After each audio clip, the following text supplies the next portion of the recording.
being around you guys so much, all you got, even when you win, you're always like, if. It's like, you guys live in if so much. Oh, no doubt. That's all of gambling, right? IF, right at the top of the iceberg. Big I, big fucking F. So to me, going in, try and get rid of one of the ifs. Put some money on the fucking chalk in these box scenarios. You're not being a chalk-eating pig. You'll throw balloons on the top, but don't fuck yourself before you begin. Can you win in life when you're trying to protect your ass? That's really the question that you're asking yourself. See, the Derby is not really about a horse race. It's about life in general. It's about looking in the mirror and asking yourself, what kind of balls do you really have? The Derby's not a horse race. It's self-assessment time, people. It's coming up on Saturday. It's about life. 6:30. See what kind of person you really are. Do you have the balls to lean out the chalk? The time. Wake up with Defo, joined by Lubie. Welcome to the Defo Show.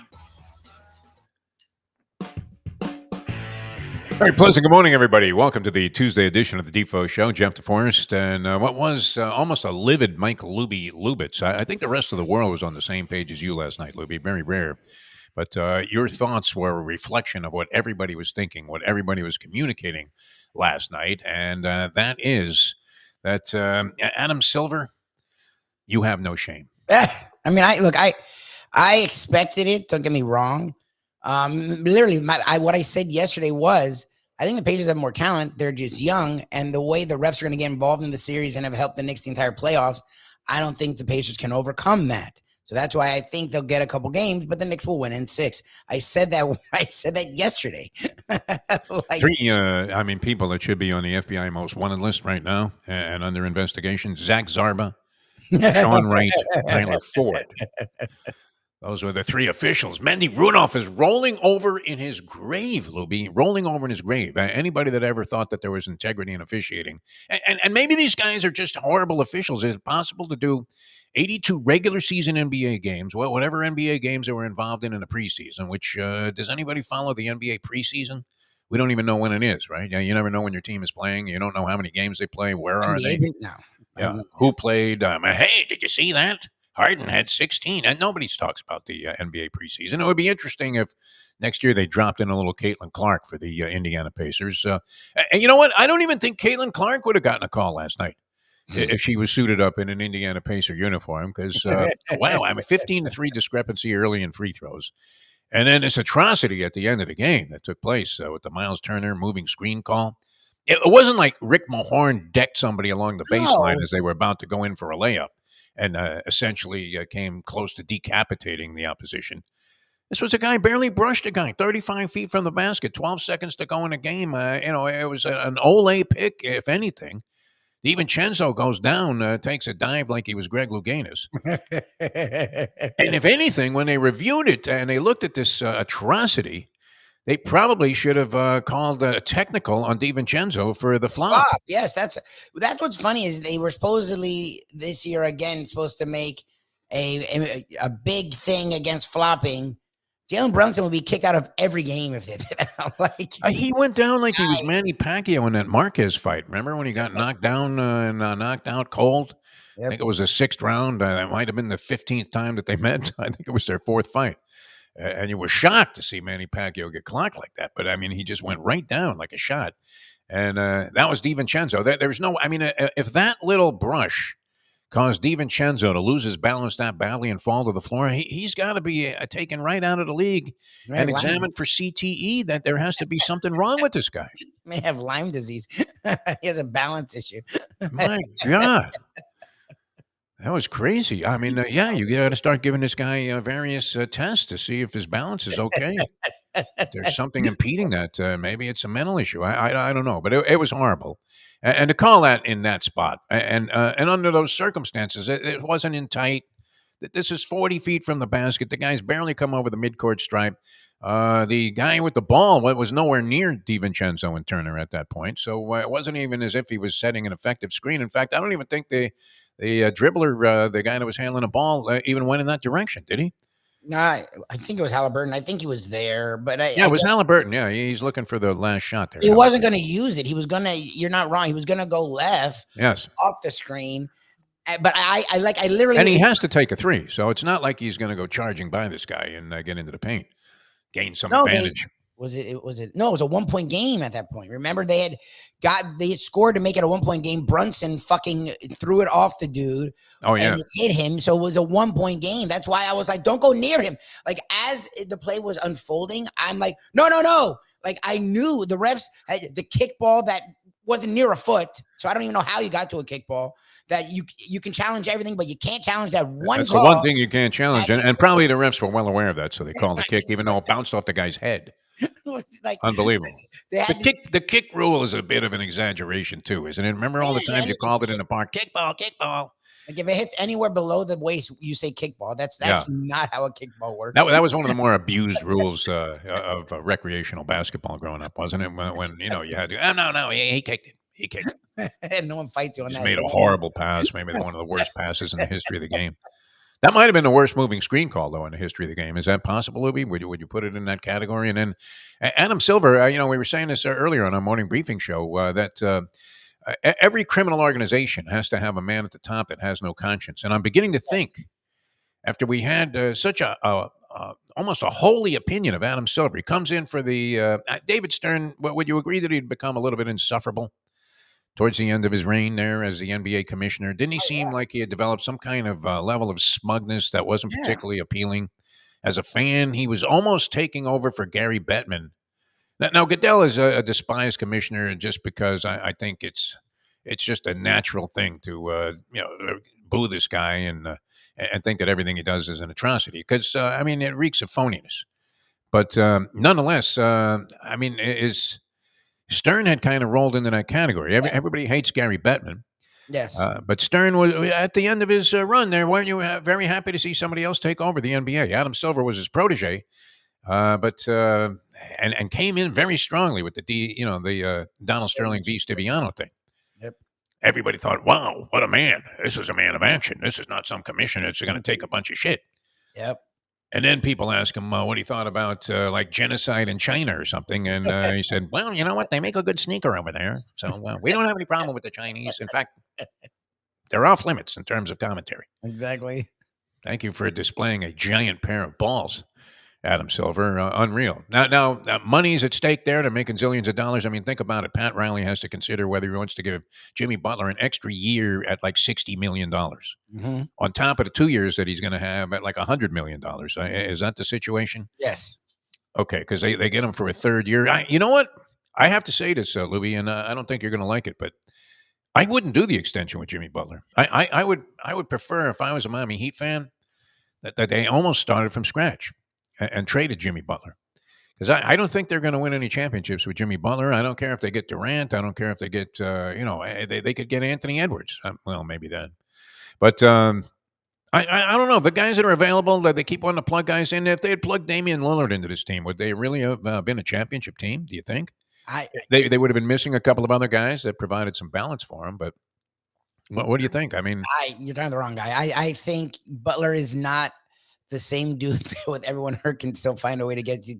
How about Riley telling him to shut up too? Nuggets, but I do think if Butler gets someone else who can fucking score and take some pressure off of him, I think they would be the class of the East. Again, you know how I feel about the Celtics. I think they're overrated. I think they got the benefit of a really banged up Eastern Conference to make them look a lot better than they are. Would they beat the West? I give the Heat a lot more respect than I guess you do. I don't know. I don't think Butler's a guy that would killing the Bucks before he got hurt last year. I mean, he is a different guy, but I think he still has enough. If he has someone else that can take the mantle from him at times, I think he could. Now, my problem is, will he be that in 3 years? Like he's already. I think he's starting to show signs of maybe sliding backwards. He's going in level of play. Even I'm saying that in level of play. Still a good player, no doubt about it. Good guy to have on your team. How many games he plays? He's. I didn't realize it was this. He played 57, 64 in 60 games. So it's 3 years now that he's fucked around with the regular season. Yes. Like, okay. He's playing less. The playoffs, where at least he could fight through. This time was an injury where he didn't play at all in the playoffs. Yeah. Okay. So it's like Riley's not wrong in anything he said. And supposedly they were talking with the agent about it before this season. And then he fucked around this season. Like at least until the end. I don't think he was hurt ever. It was just like really weird shit that he would miss like multiple games at a time. Family this, personal that. And they let him do it, but it's like you missed like I would say 15 to 17 games, and no one knows why. Yeah. You want your guy, your star, your stud, your sort of heart of the team to be salivating over the idea. The guy that puts his uniform on before he eats breakfast. Can't LeBron's wait to get to the 39. arena. He played 71 games, Yes. 39 with a worse team. The Heat, at least for most of the year, the Heat were actually in the top 5 seed. It was near the end where they fell off. And even then, that's what I think is funny about Knicks fans. The Heat were the 8th seed. We're only 3 games back of the 2. So the Heat were in it all year. The Lakers were in the 10th seed and we're nowhere near fucking the playoffs most of the year, a really good seed. And LeBron played 71 games. And he's 5 years older than fucking Jimmy Butler. So I actually understand their weariness. I presume they'll do it because they don't think like you're thinking, well, we're going to start over. They never start over in their mind. They're just always retooling. Riley literally said it yesterday. They're not going to trade him. So if you're not going to trade him, I mean, I see them doing the extension, but I do see them holding him accountable in a way that they haven't yet. Like, look, dude, you got to play games. Like he said, he's like, look, and he's right. Like when people are like, oh, Butler's trolling. I'm like, trolling who? He's at home or he's at the Met Gala or he's at fucking F1. He's not playing. You think, what the fuck did the Celtics? He's at the Miami Open. Get the fuck out of here. Commercials. Yeah. Dude, and I like Butler and I want to see him win the title in the Heat uniform so bad, but just shut the fuck. I'm going to bet right now that it doesn't happen, that he never wins a title in a Heat uniform. I'm not fighting you on that. I don't even think you would have to lay a price on that, actually. The odds are against it. I mean, much more so against these young teams. I mean, you look at what the T-Wolves are. The T-Wolves just dismantled. The Nuggets, game 1, fine. But game 2, Nuggets needed to win that game. They're at home. And the T-Wolves are missing their quote-unquote best all-around defender. Their defense was better. Like, the Nuggets were suffocating. Jokic had an actual bad game. It wasn't even a Jokic bad game. The dude had 14. He had a bad game. Murray had 8. They looked very listless last night. And you look at the Denver Thunder. Nuggets. I mean, especially under the circumstances where you're down 0-1 on your home wood. Yeah. People are saying, just like we were all year long, I mean, who's going to beat these guys? They have to be favored to win the championship. I didn't see enough Oklahoma City basketball. I do see Gilgeous-Alexander highlights. He looks great. Yeah. Chet Holmgren, I think, exceeded people's expectations for his ability to be durable. Yes. He played the whole year. And the fact that he was in there all year and he was banging around a little bit. Yes. It wasn't like he was this skinny toothpick of a guy that was going to get hammered by NBA players. Held his own and acquitted himself very well. But nonetheless, I mean, you hardly ever see him. And the Timberwolves, for some reason, it's hard to buy into Minnesota in any sport, isn't it? I don't buy into the Vikings. I think the Wild suck. Timberwolves, we went to that arena. Didn't it seem like, the fans there are just sort of there. They're thinking, hey, what kind of walleye did you have tonight? How did you have it, Frances? Not a lot going on there. No, it was weird. I mean, the crowd was very polite and nice. It was you didn't have to worry about getting knifed when you were in the arena. It was a very pleasant Midwestern experience. Yes. And when you walked outside after the game was over, you fucking froze your face off. -20. Not much happening there. So you don't think about them. A-Rod brought a little attention there. You say there's some kind of turmoil going on with regard to I don't know if it went through. Like, remember, they were supposed to be becoming majority owners, and I think something happened with that, but I think he's still an owner. I don't know. I mean, look, after watching these first 2 games, it's hard to not take them seriously. Andy was all over. Andy said they'd win in 6. He may be wrong. They may win in 4 or 5. Like, I don't know what. They look good. It's tough. Look, and I've been all over the Nuggets, and I'm not a fan. I watch. The Nuggets are an excellent team. There's no doubt. If they're running all the bases, it's just Jokic has. Even when Jokic plays bad, it's like 20, 15, and 12. Like, he's playing bad. Like, he's not involved in the game at all. At all. Like, and I don't think he's hurt, and I don't think he's tired, and I don't. Looked sluggish last night, didn't he? I think the T-Wolves are wearing. If you never saw him before and you didn't know he was Nikola Jokic, you would think, who's this fat slug in the middle there? They couldn't find. They couldn't find a center. You would have thought that they went to the grave and dug up Oliver Miller. It was really a startlingly bad performance by the Denver Nuggets. It's what fans always want from a team. Yeah. Where it's like, why can't they play defense a whole game? Because you'll see a team play defense for most of a game, but then they have these lulls. And you talk about it in the NBA. There's always runs. The T-Wolves don't have lulls. They just they were getting after it.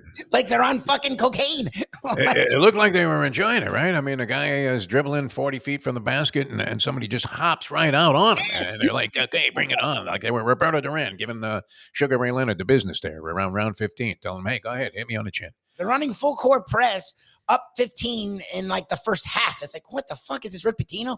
Like, the Nuggets didn't know what to do. No, they were stunned. They got hit with a haymaker there.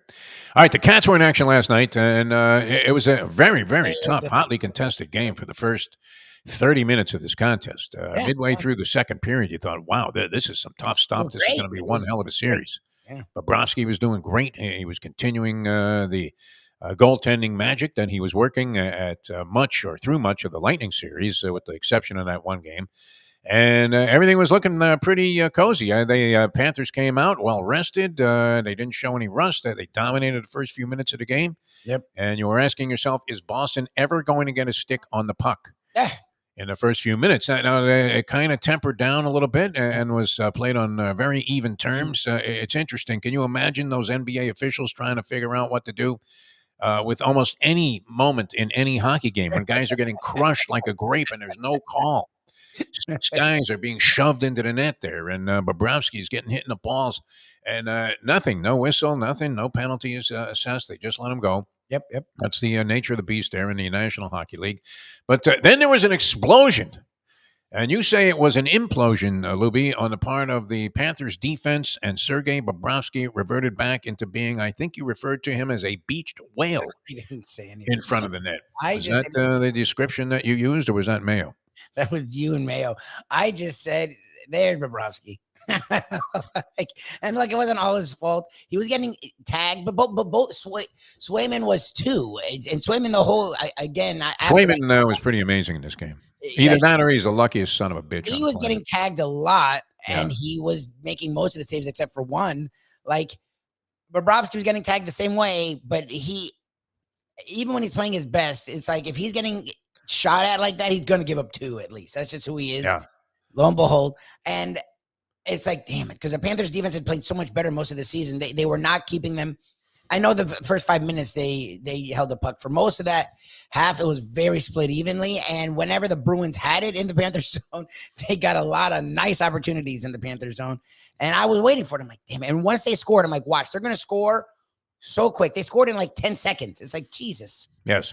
Christ. Well, they came right back, even it up, and then got two more goals. Away again. I was like, oh, God.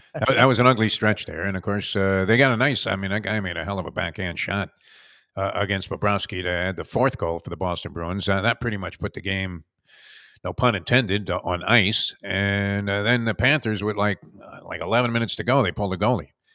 5:35 left in the game. They got Bobrovsky. You're down 3. I mean, what are you going to do? You're going to lose the game anyway. So you may as well take a shot at this thing and see if you can't get a goal, make it 4-2. Instead, it ends up being 5-1. And so the Bruins win game number 1. They've won all 5 games, 4 in the regular season, and now this one against the Florida Panthers so far this year. That in stark contrast to what happened last year when the Panthers shook up the world by beating the Boston Bruins in the first round of the playoffs. The Bruins had a stellar, unbelievable season, number 1 seed in the East. I would have to think that they won the President's Trophy last year. I'm not sure if somebody out of the West had more points. Bruins were the President's Trophy last year. Yeah. And inevitably, I mean, it's like the curse of Rachel Nichols. Well, where, once this happens, you usually can't win. The Rangers are in that spot this year. I mean, look, they haven't only played one game, but they've been pretty dominant. I know they screwed around late in that in the game 1 versus the Hurricanes, but the Hurricanes are really good and they still found a way to win 4-3. That's the kind of screwing around I wish the Panthers had done in game 1. I think it's going to be a long series. I think it's going to be a tough series. It's why I didn't even make a pick when our friend Brian was like picking, even though it was a coin toss. No, I think, look, it literally was. I didn't realize it came down to like other teams' finishes, which is why the only reason the Panthers have home ice. So both these teams are very even.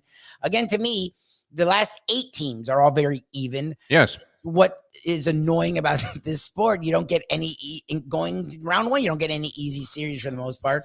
I still think the Panthers could and should win, but I'm not expecting it. I mean, hockey's fucking weird. It's like you can play out of your mind for 30 minutes and then lose 4-1.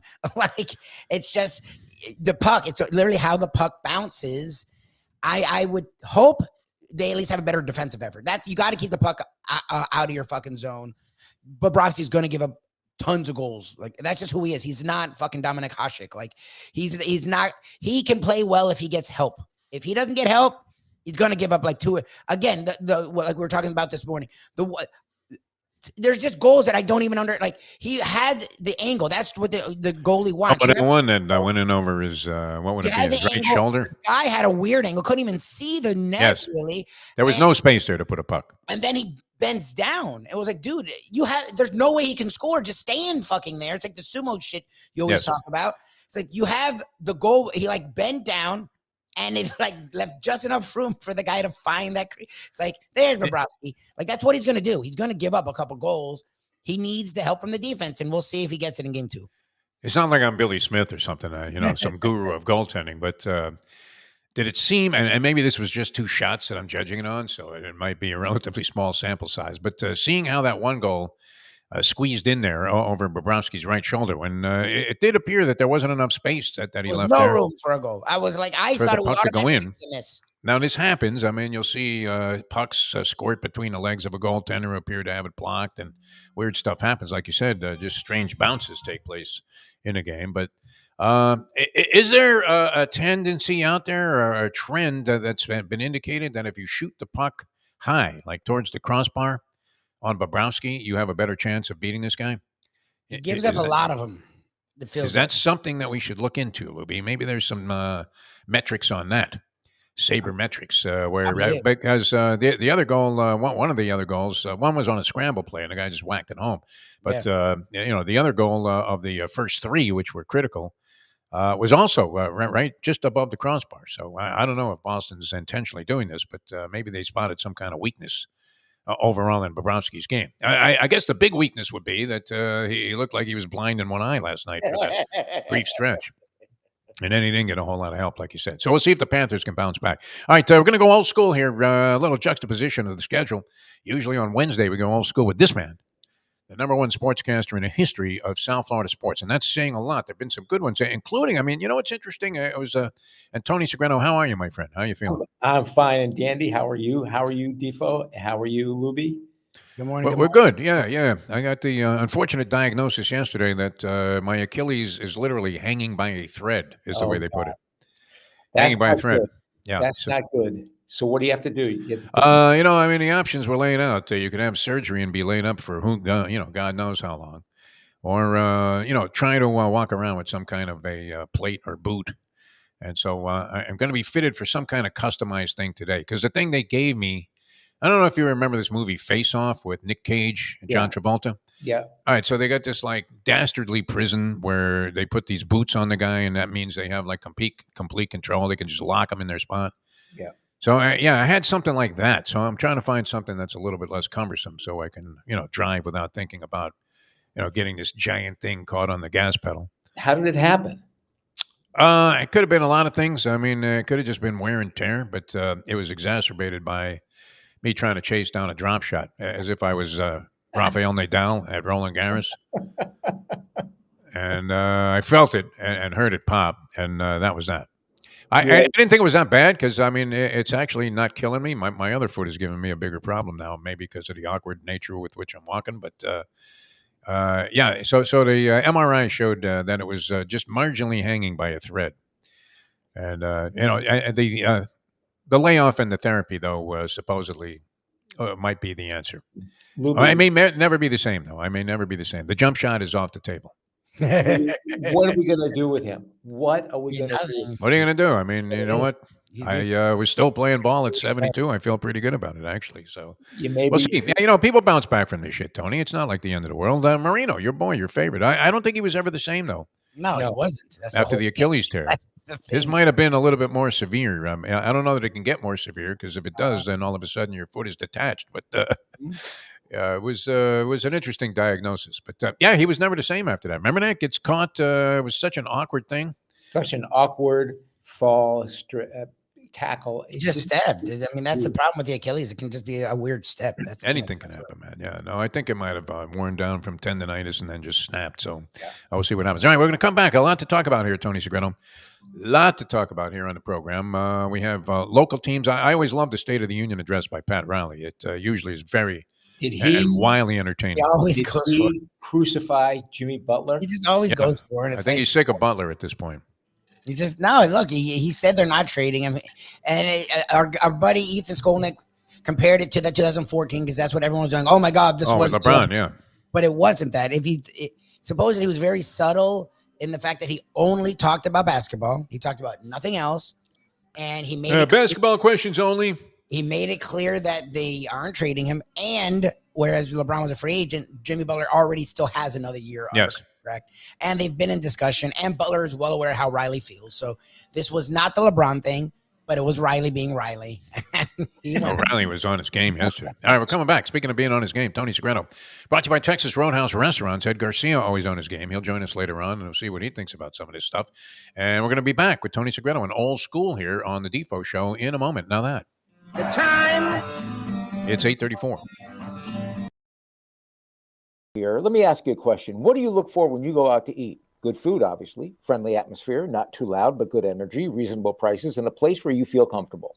All those ingredients, no pun meant there, are hard to find unless you're talking about the Texas Roadhouse. You see, they encompass all of those attributes. Really, really good food, amazing atmosphere, good for a family, good for a date, or just a night out for yourself, and prices that will make you extremely happy. Their ribs unmatched, steaks hand-cut every day. Everything, and I mean everything, is made on site, including their incredible bread. It's the one day, folks, that you can forget about low-carb diets. Trust me when I tell you, Texas Roadhouse, your restaurant, your destination when you say, where should we go and eat tonight? From the newly renovated sports bar to the beautiful bayside views captured at the Tiki Bar, Jimmy Johnson's Big Chill has it all. Located at mile marker 104, the Big Chill also offers waterfront dining while experiencing breathtaking sunset views of the Florida Keys. It's simply the hottest spot in the Keys to cool off. That's Jimmy Johnson's Big Chill at mile marker 104 in Key Largo. For more information, call today at 305-453-9066. What we gonna do right here is go back, way back into time. We are now kicking it old school with the one and only Tony Segreto. Brought to you by Texas Roadhouse. All right, we're going to go a little OT today, Lubie informs me. Our good friend Reno from Heritage Restaurants, Reno Sorbonne, is going to join us. He's our hockey expert. Got to get into this hockey game last night. And it's been crazy. I mean, the NHL playoffs, just a bloodbath by comparison. Yeah, it's been great. It's been bizarre. It's been great. And how about the Knicks game last night? Holy Lord. Well, we were saying this, Tony, and you're not inclined to go out there and trash somebody, but you really have to ask yourself, the official. Does Adam Silver have a conscience? Does he have any shame? He does. He has no shame, but he has a conscience. His conscience is about money and making money and getting the fuck, Tony? Heck. Every night the report comes out about the final 2 minutes. I mean, this is sort of a routine thing in the NBA. Final 2 minutes. Every night it's just like it's known as the apology. From the start of the game, the officials took center stage. They were the stars of the show. Look, they handed him the Philadelphia series, you would have to say. Yes. That Yes. Philadelphia was very competitive in that series, and were it not for just outrageously bad officiating, they might have won any number of games in that series. All they needed was 2 more wins, right? Yeah, they got robbed of one game, we know for a fact, and then any number of incidents in the other games you could have pointed to and said, wait a minute, this looks a little unbalanced. So what is it about? I mean, why is the NBA showing and demonstrating a clear-cut agenda, Tony Segreto? We know that the New York market is big and that they haven't had a champion since like Willis Reed came out of the tunnel. But why are they doing this? I mean, how can you continue to favor and have officials that favor the Knicks that badly? I mean, obviously. I'm a Knicks fan. You are? Okay. I was brought up, I was at one time too. I mean, I'm sort of in now, but to me, this is just a shame. It is just an outright shame what has happened, because where does it stop? Yeah, it doesn't. That's the thing. And Boston is where it stops because Yeah, it stops in Boston. the Boston Celtics refs. Yes. And the Nick magic is not the Boston Celtics magic. So then that's what I told my friends. I'm like, look, you're going to get to the conference finals because the East is a disaster and none of the markets are big enough to overwhelm the refs. It's going to be the Knicks and the Celtics, and then the Knicks will realize, oh shit, this is what everyone's been facing the whole playoff. Can you imagine when it reverses how badly they're going to get beaten? Oh, yeah. I would lay double-digit points with the Celtics in every game against the Knicks because they may even have Mickey Ward officiating one of the games. I don't know. I mean, but this was an atrocity. You know, it's one thing if Rick Mahorn paced some guy, we were talking about this earlier, Tony, along the baseline, and he's going in for a surefire dunk, and the next thing you know, he's being decapitated. But this moving screen 40 feet from the basket where DiVincenzo, I mean, what was he moving? Yeah, he was sort of sliding like a half an inch. But nobody ever calls that. Stan Van Gundy was good last night. He said nobody ever calls that. That never gets called. It was a joke. He was like, if you're going to call it, then call it the whole game. If you call it the whole game, nobody would watch basketball. Yeah, there'd be no basketball because that's the most ridiculous call. That's no screen is like. In this case, if you call it the whole game, they don't bring it up. But if you don't call it the whole game, then call it then, yeah. Well, they were consistent though, because every call went against the Indiana Pacers. What is different? It was inconsequential. Also, that's the other thing that's even more troubling about it. I mean, if I'm setting a pick 50 feet from the basket, who cares? And the guy that has the ball, Halliburton in this case, isn't even coming that direction. And the guy falls down while he's supposedly going around this devastating pick that was set by a guy who's 145 pounds soaking wet, even though he's 6'10". I mean, you can't blow a whistle there with 12 seconds to go in any game. I don't care what sport you're playing. That was atrocious. I mean, at best, it was less than incidental contact on that play, and regarding a guy who wasn't even really directly involved in the play for the most part. Are these officials that officiated the regular season game?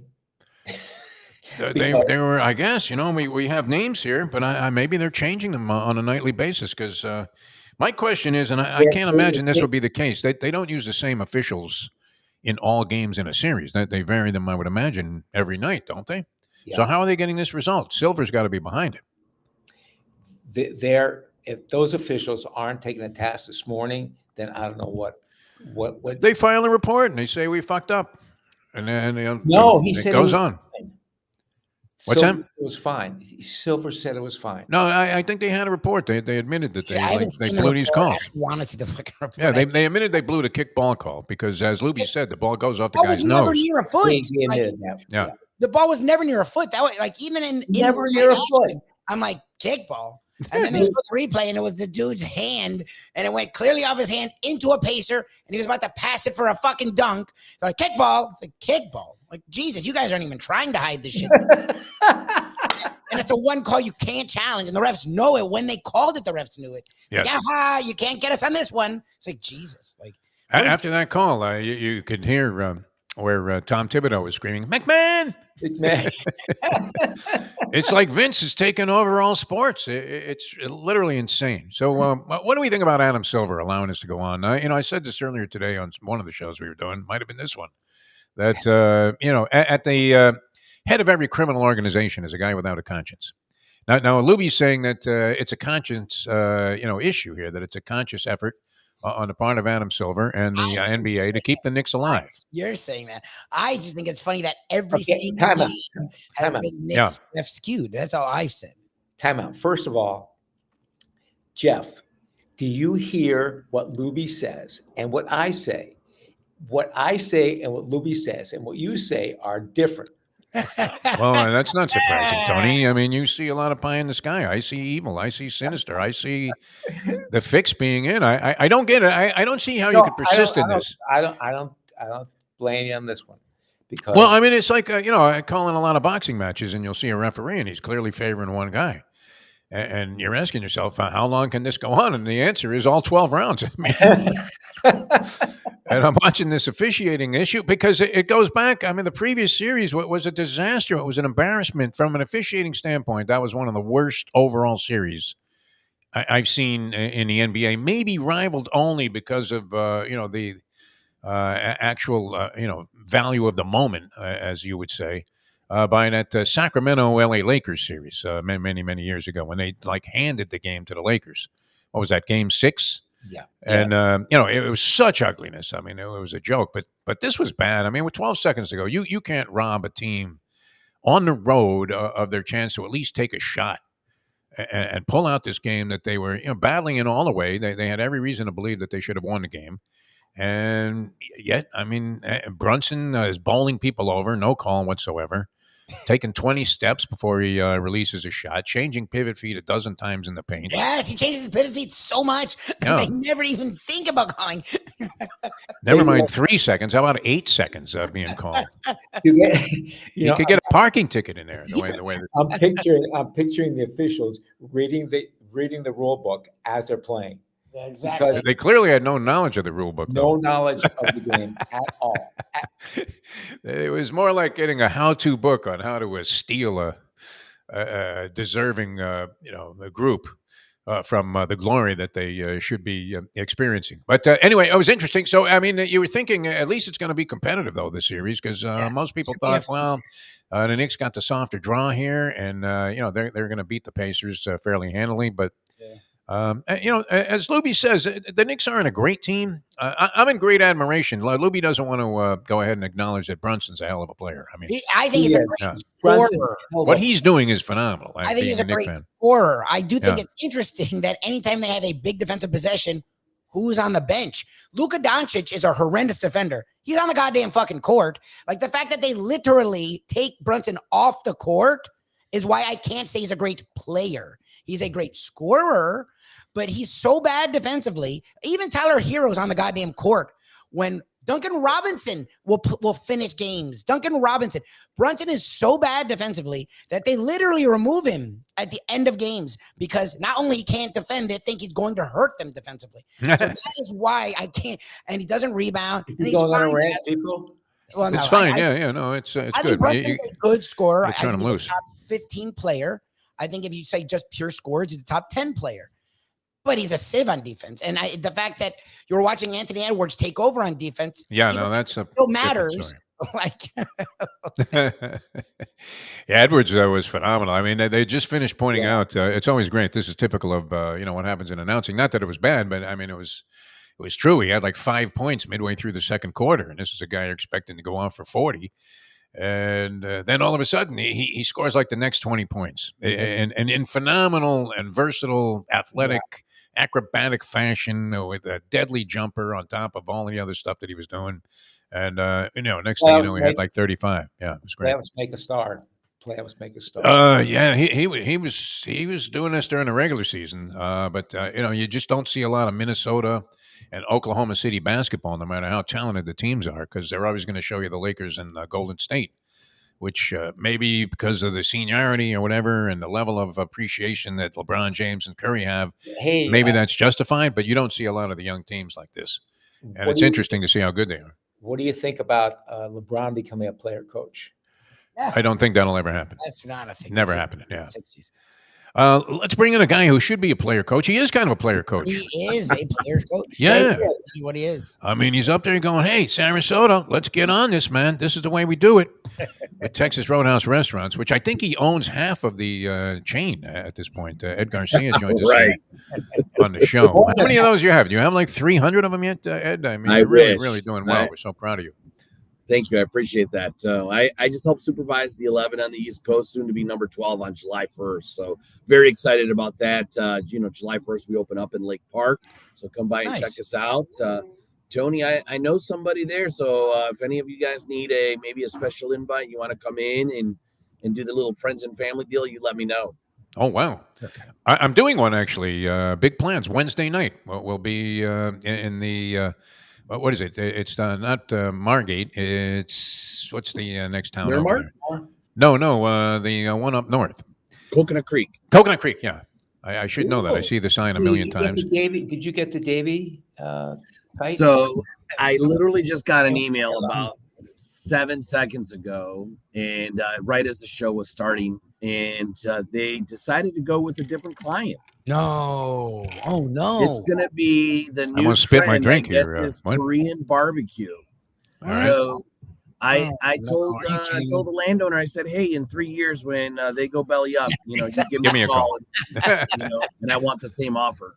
So You've crushed Tony's dreams of walking out of the house, taking a bicycle, chaining it up outside Texas Roadhouse, and going in. You're the right. usual bone and You're ribeye. right. You're right. it's like those seafood places. They're popping up right now, a lot of them all over the place, and I do wish them the best. However, that location is really big, and I just I don't see it as a working concept. It's more of a trend, but that's what I was trying to to kind of arm wrestle with the landowner. But hey, it's okay. We're gonna keep digging and find something. Worst case scenario, we'll put something in Tony's backyard. Just send him the steaks. Yes. Right. He's got a grill, Tony. Oh, no, he doesn't even have to grill. He sends his son out there. Only That's smart. Cheap labor. Yes. I mean, let me ask you this, because, they always talk about the spillover to the economy, and you have several locations here in South Florida. Do you see an impact when we have, like, winning teams or this Formula One thing? Do you actually see, like, a spillover, a little spike in business there?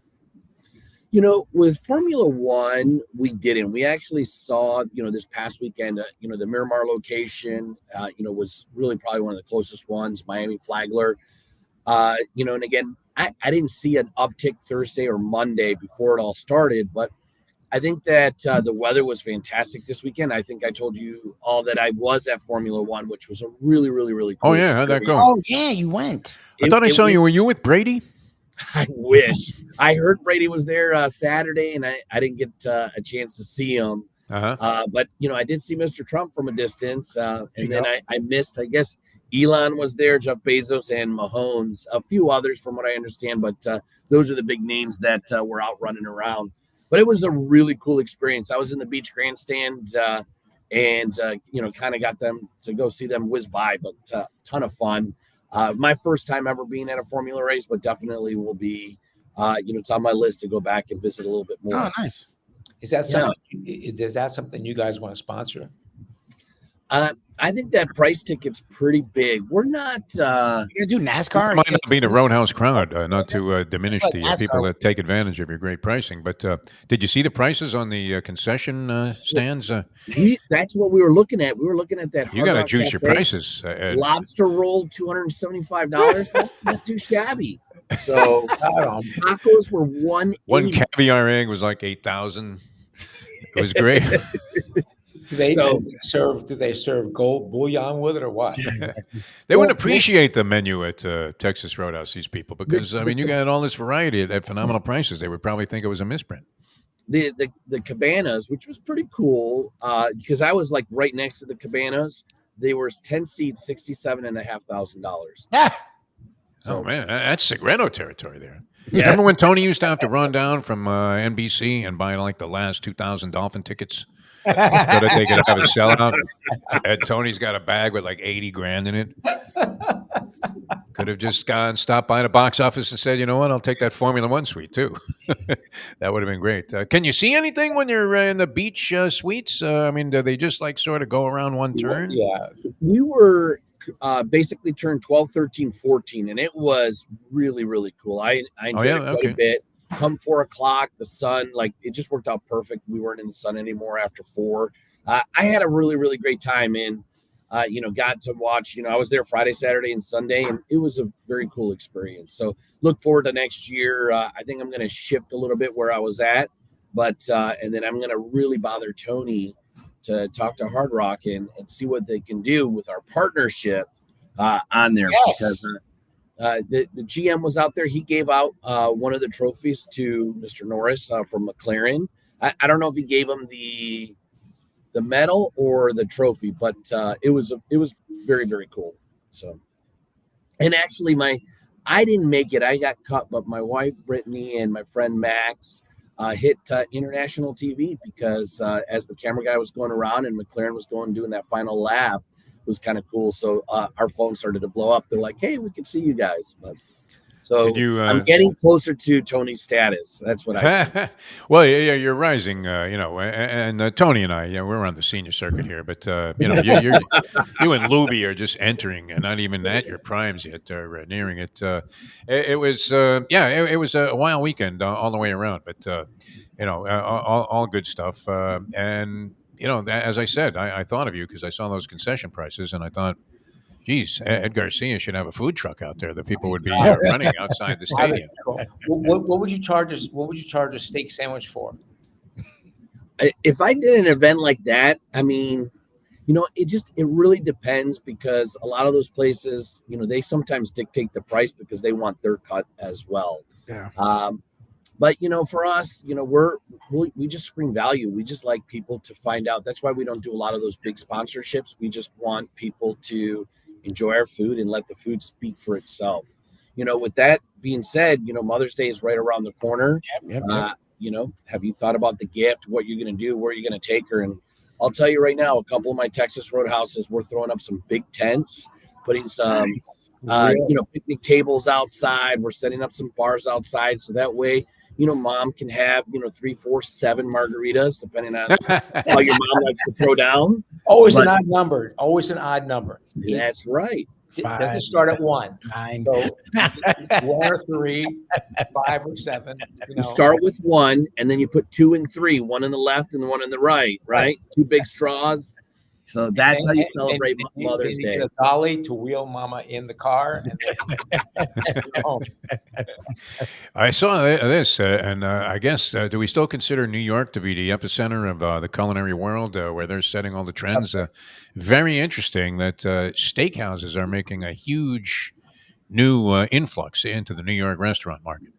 Steakhouses, there are like a half a dozen high-end steakhouses opening up. So people are, getting out of that whole vegan thing a little bit, I guess, or expanding their horizons and taking advantage of steakhouses. Couldn't be anything but a good omen for Texas Roadhouse around the country. Absolutely. there's a Texas Roadhouse in New York, isn't there? I'm sorry? Isn't there a Texas Roadhouse in New York City? We do. I forget. It's in the Trump Tower. And I'm drawing a blank right now on the name, and I should know the name, but there's a couple. We're kind of working our way in and testing how these big buildings and big cities work for us a little bit. So slowly experimenting, and we're learning a lot. I know we're making a couple of changes to that one that's in New York City, but it's gaining a lot of momentum, which is very exciting. It's just different. However, we're kind of mimicking a little bit what we see international. I think we just opened up number 3 in South Korea, as well as in Thailand, and we actually Thailand. Yep. Are you involved in any of these, Edgar? Will we be traveling with you? Because that's the international group, but they're doing very well. They're about to break 40 Texas Roadhouses worldwide, which is really cool. Wow. So growing, it's a hot concept out there. Really exciting. And the exciting part is, like, even in Korea, like, they have plans to get up to 7 Texas Roadhouses, just really kind of taking things by storm, which is cool. And they're self-perpetuating now, which is exciting to see. How's the concept going? The concept, the bar. The Bubba's 33 is doing very well. I think we're probably about 50 right now. The growth plan is looking really good. Nothing on the East Coast of Florida yet. I tell you, Tony, one of these days, we'll have to figure out how to get to one.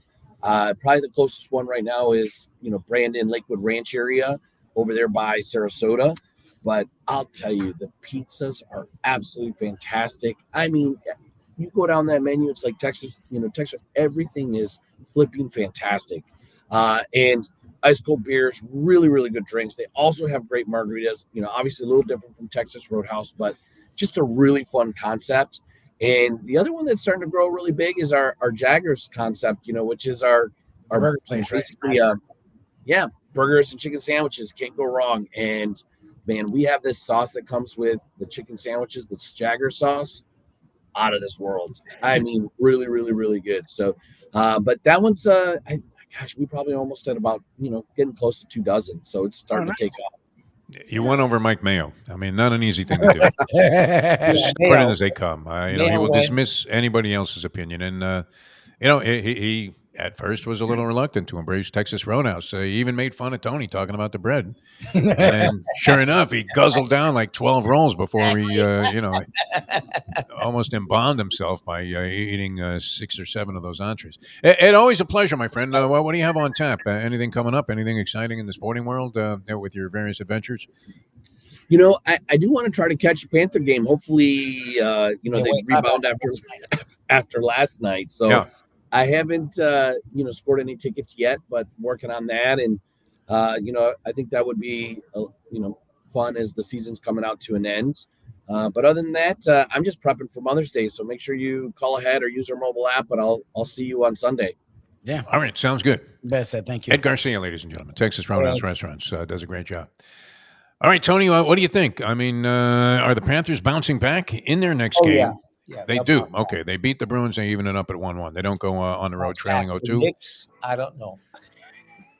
Knicks, I think they're how gonna can win. they lose? the It's rest impossible. is There's short. no way. The Knicks will sweep the Indiana Pacers. And then Not sweeping. I think it'll go 5 or 6. the officials will be brought up on criminal They'll be charges. fine. Yeah. Do you have a fly? Do you have a fly in front of There's some kind of bug. Yeah, I mean, for some reason, the last waiting. couple of days, infestation of these little bugs. And it happens to be like landing off and on this microphone here. I like, all of a sudden, very expressive with my arms. It's my new thing. I'm going to be flailing away like Stephen A. Smith or something. Just start flapping in there like a Mike Francesa. All right, Tony, always a pleasure, man. What do you have on tap, Tony? Where are you going to be? I'm going to be here for 2 more weeks, 3 more weeks. And that's it? And off to the posh confines, the peaceful confines of Vermont? Nice. Peaceful confines of Vermont. Our lunacy. What a nice place to spend the summer as compared to the long, hot, schwitzing. If it was up to me, I'd leave Saturday because it's it's trying to get hot. Yep. Yeah, it's the last 3 up. days has been a fucking disaster. All right, Tony. In Vermont this morning, it was 50 degrees. Oh, get that. I could dig a little of that. I really could. That'd be amazing. What are you we talking make fun of you, but at the same time, Yeah. that would be the move now. I'm thinking just go somewhere where it's cool. And you can breathe fresh air. And, you can, just figure that, hey, I'm going to be far healthier here than I am down there in South Florida. Amen. It's getting crowded down here, Tony, even in the summertime. It really is. Oh, my God. This has become an unbelievable destination for people to want to live now. And just to see the building go up. The buildings go up. We got 2 giant ones going up here. Very fancy. Ritz-Carlton and what's one of the other big hotel chains? Not Westin, but 2 very pricey buildings going up on the beach. Just north of Lauderdale by the Sea in Pompano. Pompano, a quiet fishing town. All of a sudden, it's got like Ritz-Carlton residences. Yeah, it's starting. Crazy. It's crazy. Starting at $1.5 million. Yeah, that's for like a studio. Starting at $1.5 million. It's a little studio. Escalating upwards of several mil, I would imagine. All right, Tony, always a pleasure. We don't have that kind of money. You do, we don't. So we say goodbye to Tony Segreto there. And now is Reno going to join us? Reno Sorbonne, is that true? Reno standing by. Oh, great. You want to get right to him? Louie, you want to play a couple of spots? What do you want to do? Oh, we can go. He's there. Go right to Reno, man. Let's get it going here because we're going into overtime here. This is like double overtime, sudden death. I wish the Panthers made it to overtime. But it's worth it to talk to this man, the owner, the proprietor, and the head guy. I mean, everything that happens at a Heritage restaurant is happening because of Reno Sorbonne and his fine team there, and he does a dynamite job. And, of course, is our hockey expert. Yes. And it's proven to be, I mean, Reno, you have gone beyond anything that we could have expected. We were thinking maybe a couple of funny stories, some comments, but you really know your shit. Listen, whatever I do, I have to know my shit, or else if I just look like a goober, I'm not. And by the way, thanks for throwing in that overtime. Yeah. OT, man. The sudden death.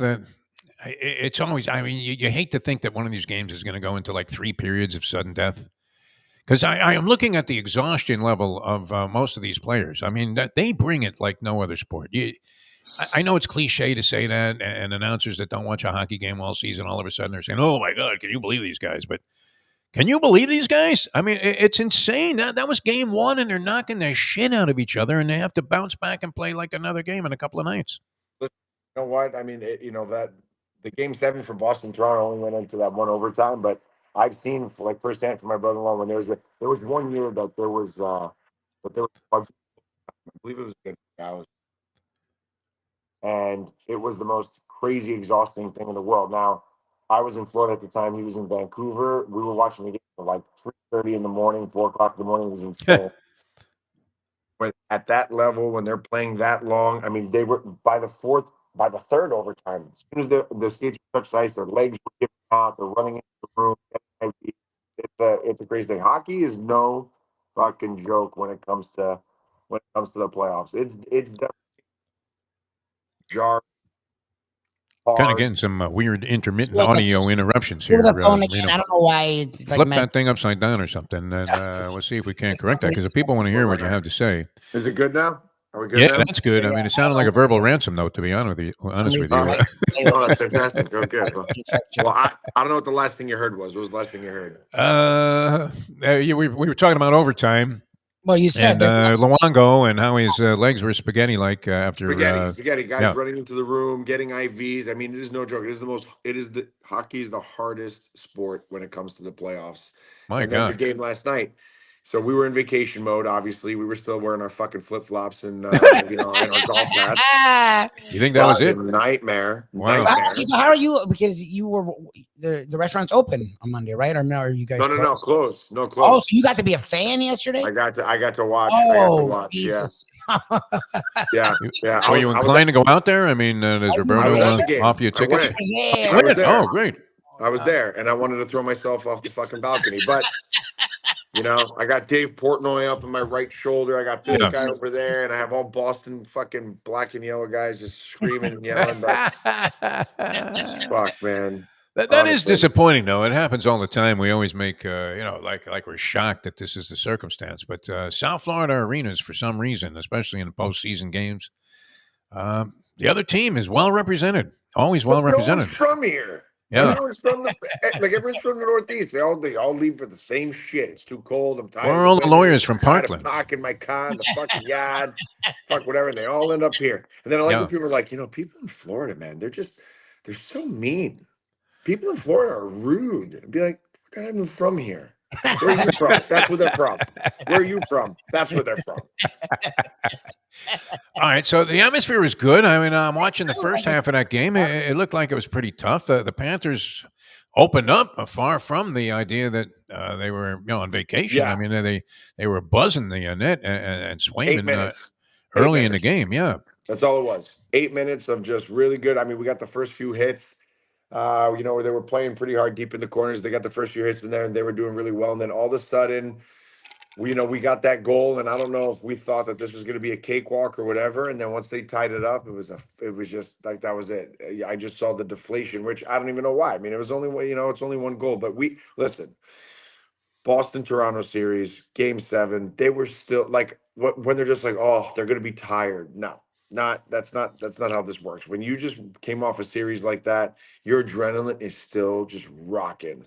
And we're sitting there waiting. Now, people are like, well, what about the Rangers? Look at the Rangers. They swept. They had a week and a half off. Yeah. And they come out and win. Boston's a much tougher opponent. They're much tougher. They're physically demanding. They're just it's a much tougher. Boston always is just a badass team that you have to be ready for, and you gotta. I don't know. Fucking suck it up. Figure it out. I don't know. It's just last night was pretty. But whatever. I think this is gonna go 6, and I think we got Game 2. Think Panthers are going to do it. Now, do you serve? Have you ever served, or have you ever cooked or done anything in a culinary way with whale? Because Lubie was implying that Bobrovsky was a beached whale during that stretch when he gave up the 3 goals. Well, he's pretty lean. So I wouldn't really be able to get too much meat off him. He's a pretty lanky guy, much like myself. We both look like fucking Gumby. But listen, first period, he looked stellar. He was dialed in. He looked great. He was dialed in. He was moving back and forth. There was a couple. Listen, there was a couple bad turnovers last night. Very embarrassing. He stopped 2 breakaways. The game could have been even worse. Minus the empty netter was 4-1. Sure. The game could have been worse. This game could have been easily 6-7-1, honestly. But the thing with us last night, if you watch all of our shots, we had like 38 shots or something like that.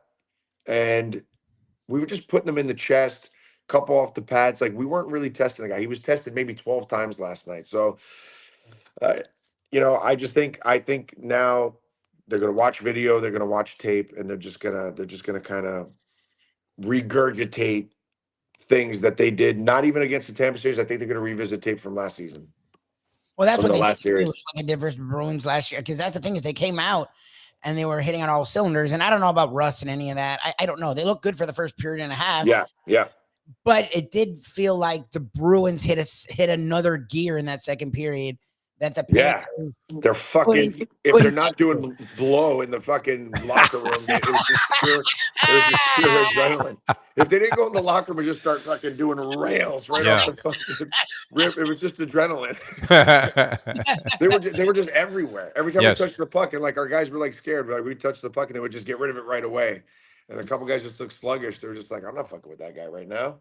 Not right now. And but they just we're gonna get bruised up. We gotta get Bennett back. We gotta get Bennett back. He's got a broken finger from series 1. Hopefully he'll be back game 3 or 4, I'm hoping. You've been around these guys. Okay, what is a loss do to the hockey player? Because I feel like most players in all sports just shake it off. You have a bad night at the restaurant, you shake it off, whatever. Right. Yeah. We all do that in life. I feel like hockey players is a whole nother game too, to me. Like they are so competitive that I feel like these guys have to be disgusted at what the hell happened. And it was at home. And there was a good look, whatever Bruins fans were there, it wasn't loud. It wasn't like the Philly fans in New York. Like the Florida Panther fans were in force last night. Like at least on TV, it didn't sound like a Boston home game. Like it sounded like for the first time in a long time, we had a nice representation and it was loud for the first 30 minutes.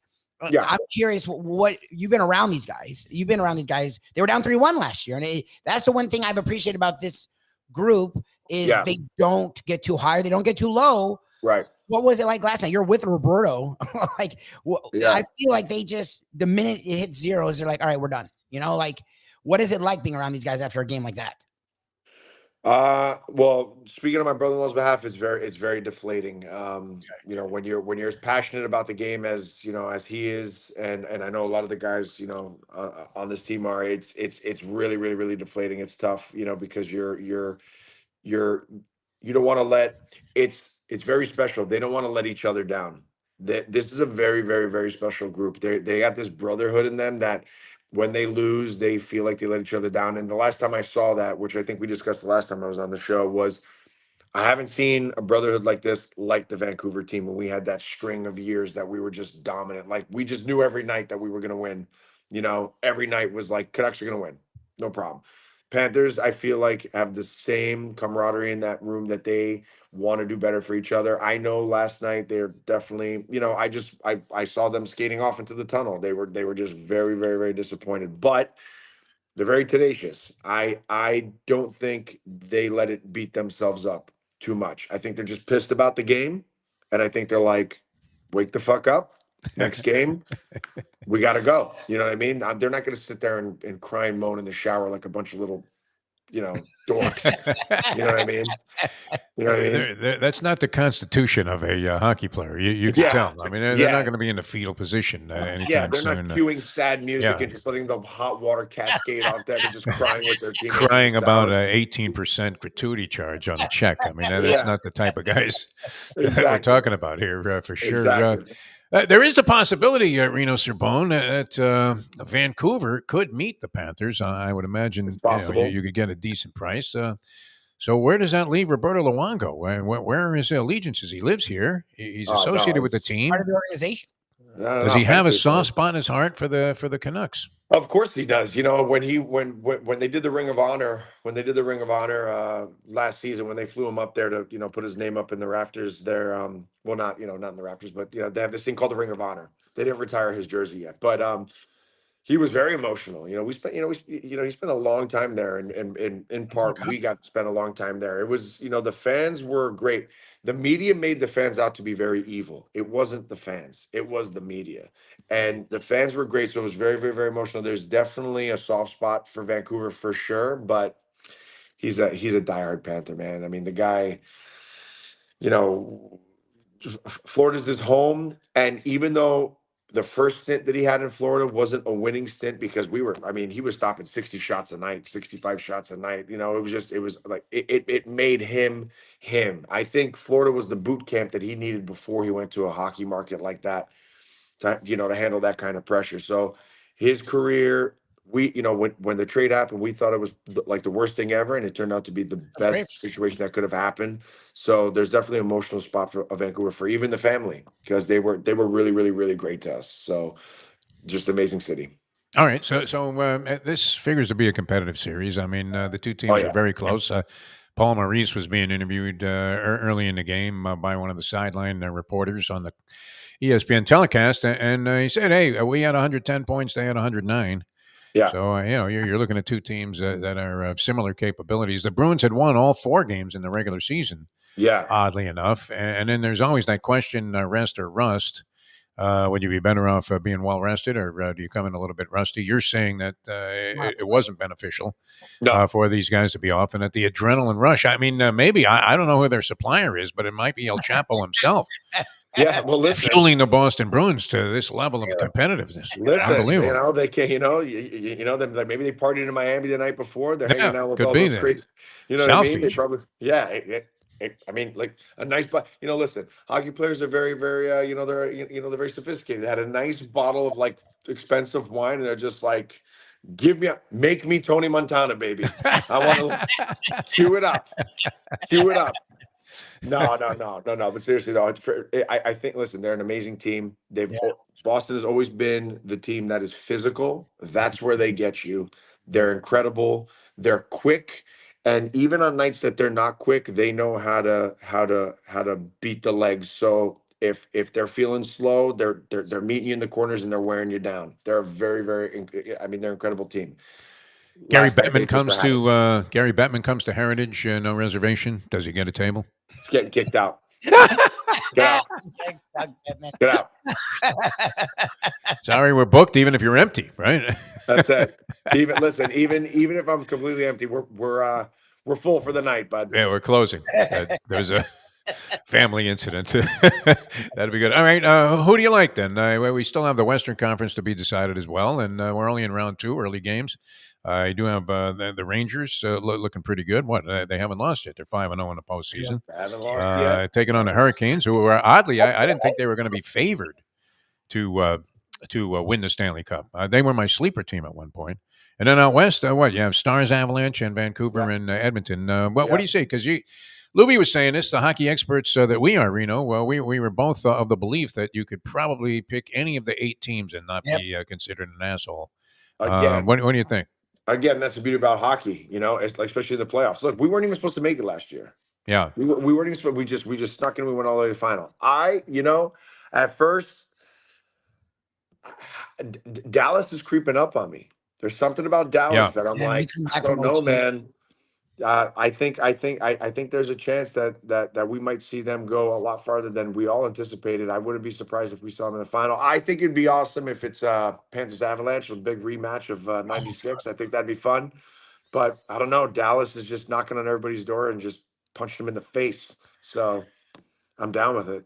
They have a big leg up because there's a sign. I ignored the advice of a degenerate handicapper who said now that Dallas is down 0-2 after losing the first 2 at home to the Las Vegas Golden Knights, bet them to win the Stanley Cup.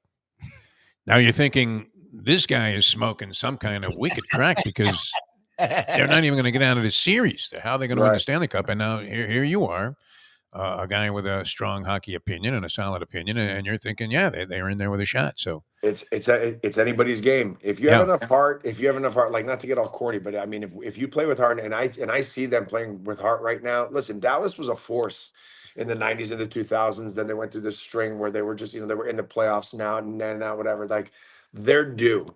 And they have a great fan base. So they're like, everybody's really, really fired up. When you watch the Dallas game on TV and you're watching those fans, they're going fucking ballistic. So that, it's a good crowd. That fires you up. Yeah, no doubt about it. Reno, I mean, I don't know if you're inclined to do this because you're too nice of a guy, but would you text Mayo to lose my number? Because he's bugging us. Oh, yeah. To book a date here Thursday, for the Mayo lunchbox. Dude, and I have to say that I'm glad he's doing our schnoring so I don't have to embarrass myself. This is Mayo. Because I love being like in that shotgun seat on the side there where I can just eat the whole show. And you're putting that good stuff out there and at Heritage. And while he's stuffing his face, you get a little of that shrapnel coming off. So you Yes. just gotta, if you just sit there with a plate or with your mouth open, you'll definitely get some shoveled in there. Something. Yeah, just a little Perfect. something. Yeah, and you Just a sit little down and something. talk, and then while Mayo's distracted with that, I sneak in and get the rest of his bouillabaisse. Right. If you don't lose an arm, yeah, for sure. Yeah. So yeah, watch out. You might not want to answer your phone the rest of the day. Thursday, You know May what? 16th. Let us know if that works for you. Thursday, May Yeah. 16th. Listen, we'll make it happen. I'll make sure the booth is nice and ready. Next I know Thursday, he's got to be nice and comfortable. His ass has to be on that cushy seat. Back's got to be on a certain. Does he take into account that you're losing business too while this is happening? Yeah. You know what? If it's for you guys, like, I'm down for it. I'm just happy to see this guy just, I mean, all of you enjoying the food, but it's literally food porn watching Mike eat. Yes, it is. Is it weird? There's a Is it sexiness weird to that it. we all get a little aroused? Yeah. It's rough sex, though. Or It's just- rough sex, Very rough. 100% rough. Or I just- mean, Yes. yeah. We're talking elbows. We're talking in the corner there between the Yeah, Bruins and the get out Panthers the last night. Crisco. Get the Crisco. We're gonna need some. We're gonna need a little extra fucking slip and slide in there. Heritage, Fort Lauderdale, a great spot, and always getting rave reviews from anybody that's ever been there, and people have great desires to come. When are you guys open? Closed Mondays? Is that the deal? And the Monday, rest of the week? Tuesday. Monday and Tuesday. Oh, good. So you get a day All off. right. Cool. Couple of Kind dark of. days, and hopefully, we'll accompany you to not to schnorr for anything else, but if Roberto remembers us, from our days on the radio, tell him, feel free. The invitation would be well respected to one of Listen, his now postseason games. now he works literally right across the street from me, so there's a chance. He was just in there the other day for lunch, so there's a chance. Oh, to nice. yeah. Okay. Oh That's yeah, nice. yeah. I mean, Next Thursday. if he doesn't make a face when you mention Defo and Lubie, Well, are they in town? I don't think they're in town next Thursday, right? Oh, that'd be Are they annoying. in Boston? Let's see. No. They will be. Right. it might be a game 5 Probably if back. necessary. Five. Yeah, Yes, they're already back by now. if man. necessary. Yeah. That's right. Game 5 is in, or Friday will be in Boston. And then Which I means guess there's- Saturday, Boston, and then Monday. Yeah, right. Be back here. All right. They should be. All right, feel free to ask. No, thanks. Always a You pleasure, got my it. friend. Absolutely. Great stuff as always. And All right, boys. dodge See Mayo's ya. calls. Cheers, Yeah, man. it's going to cost you money. I love that you're double snoring, not only to do a show at his place, now we're trying to get his brother-in-law on, Well, I mean, on that show. obviously, I would consider the embarrassment of even suggesting that. Was enough to make Reno realize that we were being facetious on that one. He'll probably get us the tickets though, and then all of a sudden you won't be able to go, right? So then you really feel like an asshole if it lines up that way. All right, thanks for sticking around, people. Reno Sorbonne, ladies and gentlemen, Heritage Restaurant. It really is great. Oh, it's great. And wow, I mean, taste sensation. I always love the uniqueness of some of these places, even though it's not like they're so far fetched that you have to be Anthony Bourdain No, on no. acid to enjoy them. It's not gastronomy, all that shit where you're Yeah, looking like weird shit, where you're eating worms and stuff. No, this is like culinary art. Yep. Is what I would call it, and the various presentations of what essentially is. I mean, Italian food is Italian food. I don't know. Does he characterize it? You've asked him this, I think, as an Italian restaurant. It's Mayo is weird. You would about think it. that. I mean, but it is. it's a different like- take on it. It's more elevated, authentic Italian, but it is. Yes. I mean, he's Italian. He owns it. He doesn't. Yeah, he- I mean, Sorbonne, come on. one of the great South Florida Italian. Dino Cicerelli, yeah, I mean, we'd love it there. Yes, he owns. He owns it. Yes, it's Italian. How about the Dino Cicerelli has been our only NHL guest in the history of the Mike Mayo Lunchbox Show. That's quite a distinction, right? And where did we meet him? In an outstanding Italian restaurant. It was great. All right, we got to run. A lot of fun being with you. Mike Mayo's Lunchbox from Shenanigans today. I got to bow out and pick up this thing from my Achilles, which essentially, as it was described to me, is hanging by a thread, Lubie. Are we Jesus not all I hanging guess. by a thread? I didn't. I was hoping our Achilles weren't, but Oh, Jesus. What else, man? What a year so far this has been. it's been a year. Yeah. I mean, I think I was good for 2 months, and then that was it. Now back on the shelf. All right. We'll see you guys later on. Thanks so much for tuning in. From Well, Mike I Lubie. think Yes. because I have to bow out Thursday. Yes. We're going to do a trivia challenge tomorrow. Dave Gurgles. Oh, very good. is Okay. in, so we're bumping everything up a day. Thanks Right. to Tony Segreto. So we will do a trivia. Those who are inclined, and they may have tuned out already, we will be doing a trivia challenge tomorrow morning with Dave Gurgles Gurgling. I think we worked out our audio kinks at the end of last week's show. That was great when he came on right at the end of the show. He got the wrong horse. Like, Hey, how you doing? He gave us the horse to finish last, and that was it. Sayonara Gurgles. Too much to overcome. The curse of Todd Schrupp. I love Schrupp. He's a great guy, and I'm so proud of what he's done with his career, and he really is great at what he does. Except when it comes sometimes to handicapping, in which case you could say that. I mean, I don't like to say this about somebody that I'm fond of, but he's a kiss of death. Literally, it would have been like saddling this horse just a touch with Rachel Nichols. I love that Polly, man. The minute he found out Schrupp was on his pick, Stopped giving him out. Pick. Yeah. Moved on to the other horse that we had to finish like 15th. Horrendous. I mean, you talk about OOP out of picture. That's where I was for the entire Derby. It was an atrocity. All right, Louie, I will catch you later on. My apologies for skipping out on the lunchbox. That's 2 days in a row, but this shit was a big surprise. I actually have an appointment about my knee, which has been sore, with Dr. Cannell is the guy. Oh, right? nice. That Well, guy's he's still back. around. I didn't realize his dad. Danny's in his 50s. Like, how old is his dad? He's still doing. He's still mid 70s, and he's still going. Yeah, they said, your appointment's with Dr. Cannell. I said, the Dr. Cannell. They said, now. I mean, good for you. Wow, that's big, man. Hopefully, you can diagnose this thing. All right, catch you later on. Thanks for tuning in, everybody. As we leave, you know that The time. It's 9:24. Let's go to eat a damn snack. Look what they done to my